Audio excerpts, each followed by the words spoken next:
वारंवार ही रेसिपी तुम्ही ट्राय करसाल. त्यासाठी मी अर्ध्या तासापूर्वी सोल मुगाची डाळ भिजत घातली होती. भिजलेली मुगाची डाळ मिक्सरच्या भांड्यात टाकायची. त्यामध्ये भरपूर लसूण टाकायचा, अद्रक, थोडंसं जिरं, थोडीशी सोप आणि थोडं थोडं पाणी टाकून एकदम बारीक वाटण वाटून घ्यायचं. आता वाटलेलं वाटण कोपरमध्ये टाकून घ्यायचं आहे. त्यामध्ये एवढं मी गव्हाचं पीठ टाकून घेणार आहे.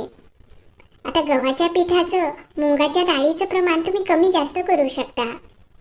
त्यामध्ये अर्धी वाटी बेसन पीठ, बारीक चिरलेला पालक, बारीक चिरलेली कोथिंबीर, भरपूर बारीक चिरलेला कांदा घालायचा आहे. त्यामध्ये मुठभर तीळ, थोडंसं जिरं, कसुरी मेथी, हळदी पावडर, लाल तिखट चवीनुसार. यामध्ये धना जिरा पावडर आणि थोडंसं आमचूर पावडर टाकलेलं आहे. चवीनुसार मीठ टाकायचं आणि 1 चमचा तूप टाकून आता हे छान असं मिक्स करून घ्यायचं. आता मिक्स झाल्यानंतर मिक्सरच्याच भांड्याला विसळून त्यामध्ये थोडं थोडं पाणी टाकून हे पीठ अशा पद्धतीने चुरून घ्यायचं आहे.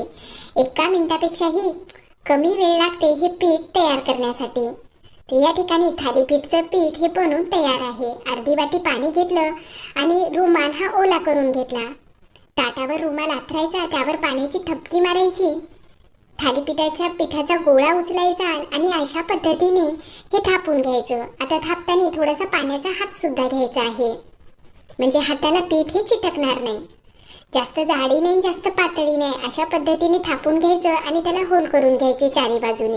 तावा गरम झाल्यानंतर गॅसची फ्लेम बारीक ते मीडियम ठेवायची. त्यावर थालीपीठ टाकून घ्यायचं, अलगद असा रुमाल काढून घ्यायचा. आता जे छिद्र केलेले आहेत त्यावर तेल टाकायचं आहे. आता या ठिकाणी तेलाचं प्रमाण तुम्ही कमी जास्त करू शकता. तेल तूप काहीही वापरू शकता. वरची सर्व सरफेस सुकल्यानंतर अलगद हे उलथून घ्यायचं. आता हे भाजत असताना गॅसची फ्लेम मीडियम ठेवायची आहे, म्हणजे खूप छान खमंग असं थालीपीठ भाजलं जाईल. उलट पुलट करून थोडं थोडं तेल टाकून हे थालीपीठ भाजून घेतलेलं आहे.